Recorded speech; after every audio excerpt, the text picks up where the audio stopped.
urus kewangan ni mudah je. Yang paling penting jangan bahang ramban. Tahun 2026, kalau boleh tak ambung miskin kewangan lagi.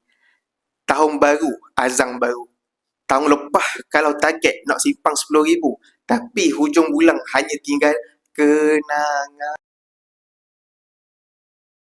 Hey sobat, mari rapat.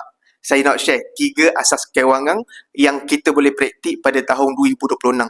Nak urus kewangan ni mudah je. Yang paling penting jangan bahang ramban. Jom saya share 3 tips asas kewangan yang kita boleh praktik pada tahun 2026.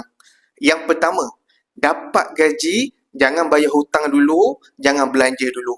Paling penting, kita kena identify duit gaji kita nak simpan dekat mana. Contoh, kita ada 3 tabung. Tabung komitmen, tabung kemah wang dan juga tabung saving. Itu paling penting. Dan yang kedua, kita penuhkan tabung emergency. Paling kurang 1 hingga 2 bulan. Kalau tak cukup, jangan enjoy. Orang nak khabar kedeku tak hidung masing ke, apa benda ke, lantak. Paling penting, kita tahu benda yang kita buat.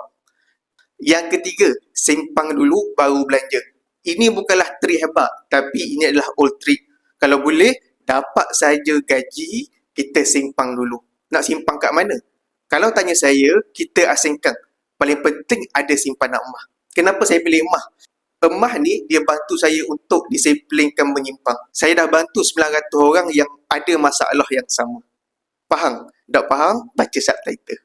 Jadi, tahun 2026, siapa yang nak simpan emas, siapa yang nak cukupkan tabung kecemasan, siapa yang nak celek emas, boleh komen no atau boleh isi detail dalam beg biru.